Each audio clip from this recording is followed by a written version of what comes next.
நான் டிகிரி முடிச்சிட்டேன், ஆனா என்னுடைய ஸ்கில்லை டெவலப் பண்ணி நல்ல வேலையில் ஜாயின் பண்ண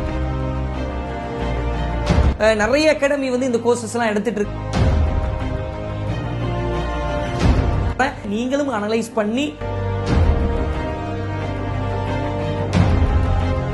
நான் டிகிரி முடிச்சிட்டேன், ஆனா என்னுடைய ஸ்கில்லை டெவலப் பண்ணி நல்ல வேலையில் ஜாயின் பண்ணணும் அப்படின்னு நினைக்கிறேன் அப்படின்னு சொல்லிட்டு ஃபீல் பண்ணீங்கன்னா Python, full stack development, Java, Oracle, app development இந்த மாதிரியான ஐடி கோர்சஸ் எல்லாம் படித்து நீங்க நல்ல வேலைகளில் ஜாயின் பண்ணலாம். கிரெட் அகாடமி என்ன பண்றாங்க அப்படின்னு சொல்லிட்டு பாத்தீங்கன்னா சென்னை, பெங்களூர், மதுரை, கோயம்புத்தூர்ல இந்த மாதிரி ஐடி சாஃப்ட்வேர் கோர்சஸ் எல்லாம் எடுத்து உங்களுக்கு ஜாப் சப்போர்ட்டும் வந்து தர்றாங்க. நிறைய அகாடமி வந்து இந்த கோர்சஸ் எல்லாம் எடுத்துட்டு இருக்காங்க. அதுல அனலைஸ் பண்ணி பார்க்கும்போது இவங்களுடைய ஃபீயும் கம்மியா இருந்தது, ரிவ்யூவும் நல்லா இருந்தது. அதனாலதான் நான் இவங்களை வந்து சொல்றேன். நீங்களும் அனலைஸ் பண்ணி அவங்கள்ட்ட ஃபோன் பண்ணி கேட்டு, வெப்சைட்ல கேட்டு உங்கள் திறமைகளை வளர்த்து நல்ல வேலைகளில் ஜாயின் பண்ணலாம். கிரெட் அகாடமியினுடைய கான்டாக்ட் டீடைல் பின் டு டாப்ல வச்சிருக்கேன், டிஸ்கிரிப்ஷன்ல வச்சிருக்கேன். உடனடியாக உங்களை கான்டாக்ட் பண்ணுங்க.